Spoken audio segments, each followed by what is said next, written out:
পুরুষ মানুষের শখ 18 বছর পর্যন্তই, এরপর তার বাস্তব জগতে পা রাখতেই হবে। আমরা যখন ছোট ছিলাম তখন একটা জিনিস দেখলেই আমরা বায়না করতাম যে এই জিনিসটা আমার লাগবেই, আব্বু আম্মু এই জিনিসটা আমার লাগবেই, আমাকে দিতেই হবে। কিভাবে দিবা আমি জানি না, না দিলে হয় মাটিতে গৌরাগৌরি করতাম, না হয় কান্নাকাটি করতাম, যা হোক যেভাবে হোক ওই জিনিসটা আমার লাগবে, ওইটা আমি নিবই, আমার লাগবেই। তো একটা সময় হয় কি, আমরা এগুলো বায়না করতে করতে আমাদের বয়স পার করে ফেলি।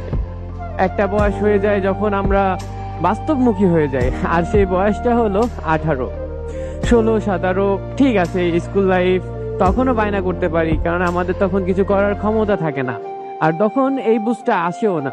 বাট আমরা যখন 18 বছর ক্রস করে ফেলি, আই মিন কলেজ লাইফ বা ভার্সিটি লাইফে জয়েন করে ফেলি না, তখন আমাদের মাথায় অনেক ধরনের প্রেশার চলে আসে। কেননা তখন কলেজে ওঠা হয়ে গেছে, কলেজ পারও হয়ে যায় অনেকের। তো তখন দেখা যাচ্ছে কি যে পরিবারকে দেখতে হবে, পরিবারকে চালাইতে হবে, বাবার বয়স হচ্ছে, মার বয়স হচ্ছে, ছোট ভাই আছে, ছোট বোন আছে, এদের দিকে তাকিয়ে না আর তখন নিজেদের বায়নাগুলো আর থাকে না। তখন নিজের প্রতি অটোমেটিক একটা বুঝ চলে আসে যে না, এখন আমার কিছু একটা করতে হবে, এখন আমার টাকা ইনকাম করতে হবে। কেননা তখন নিজের চলার মতো খরচও ফ্যামিলি থেকে নেওয়ার সম্ভাবনা থাকে না, কেননা সবার ফ্যামিলি অ্যাবিলিটি এক থাকে না।